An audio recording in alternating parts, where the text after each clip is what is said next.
ምሳ ጋበዘቻቸው ማይክል ጃክሰንና ውይ እንዴት እንደምታደርገው ወይ ቤተሰብ በጣም ነው ደስ የሚለው። ዛሬ እንግዲህ ቀኑን ሙሉ ጭራ አድርገውን ሲውሉ ምን ሆነው ነው ምን ተፈጥሮ ነው ብለን ነበረ።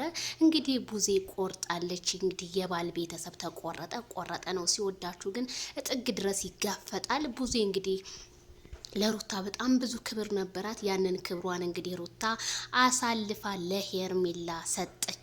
ሄርሜላ ከረሜላን እንግዲህ በተዋበ መልኩ እንግዲህ እንደዚህ እያቀማጠለቻት ትገኛለች። አቶ ወይዘሪት ቡዜ ማለት ነው። እንግዲህ ማይክል ጃክሰንም እንግዲህ ቤተሰቦቹን እያስተዋወቃት ይገኛል።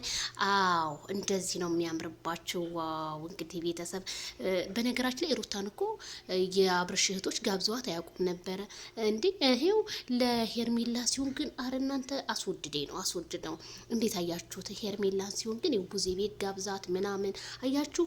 የሰው ልጅ ስትከባበሩ ብዙ መንገድ ትሄዳላችሁና አንዳንዴ መከበርና መከባበርን የመሰለ ነገር የለም ማለት ነውና ቡዜ በጣም ደስ ብሏታል። እንግዲህ እንኳን ደህና መጣችሁ ማይክል ጃክሰን ናፍቃችሁን ውላችሁ ነበር እና እንኳን ደስ ያላችሁ ግሬስ ፋሚሊዎች። እንግዲህ ጨዋታው እየተጀመረ ነው አሁን አዎ ጨዋታው በጣም እየተጀማመረ ነው። እንኳን ለዚህ ያበቃሽ ሄርሜላ ብለናል። እንግዲህ በትህትና እጅ በደረት ያድርጋ እንዴት እንደተዋወቁ ምናምን በቃ ስትገልጽላለ ቡዜ ወይ አነጋገር በዛ ላይ ትትናዋስ ቢሆን ሞዴሊስት እኮ ነሽ ሄርሜላ፣ ሞዴሊስት ነሽ በቃ ምንም ማድረግ አይቻልም። እንግዲህ ከፈጣሪ የተሰጠ ነው።